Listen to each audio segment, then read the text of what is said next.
Lakeuden nukkuvat talot. Mitä tämä alati kuohuva maailma on muuta kuin muurahaispesä? Mitä me ihmiset täällä muuta kuin niitä meidän Herramme muurahaisia, suuren puun kuin Kalevalan ison tammen juurella? Siinä meidän elämämme nousee päivä, laskee päivä ja muurahaiset ahkeroivat. Pohjois-Pohjanmaalla ovat suuret lakeudet ja lakeudella nukkuvat talot. Sieltäpä Kylmäläntien varrelta löytyy Pelkosenkin talo ja sen naapuritalot. Asuinrakennus vanha kauppatalo, jonka kerrallinen Aino tytär 1930-luvulla maalasi keltaiseksi. Punamullalla maalattu aitta ja luhti pihan sivussa. Ikivanha puuliiteri, sauna ja ikivanha saunakoivu.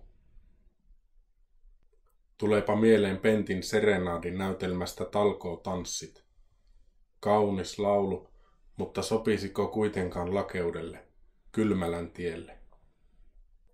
Siellä väki asui torpissaan ja touhusi touhuamistaan kuin muurahaiset. Kultainen nuoruus lauletaan laulussa, ja muistan minäkin lapsuuteni kultaiset hetket. Suloiset menneet vuodet, joita nyt muistelen. Kuinka me siellä Pelkosen pirtissä asustelimme päivästä toiseen iloinemme, huolinemme, mutta kuitenkin tyytyväisinä. 1960- ja 70-luvuilla, kauniina kesinä ja kylminä talvina. Saara ruuanlaittoineen ja pyykinpesuineen ja Ossi omine töineen, sanomalehtineen ja radion ja television uutisineen. Siinä me veljeksetkin vartuimme.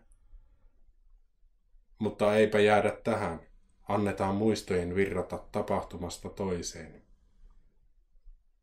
Tämä on minun muistelusteni kirja, sen ensimmäinen sivu. Lakeuden nukkuvat talot. Kylmäläntie, kaunis, niin kaunis lakeus.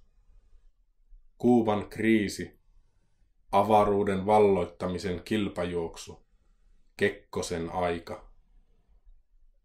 Mutta Kylmäläntiellä muurahaiset touhusivat, meidän Herramme muurahaiset. Kultainen nuoruus ei jää unholaan.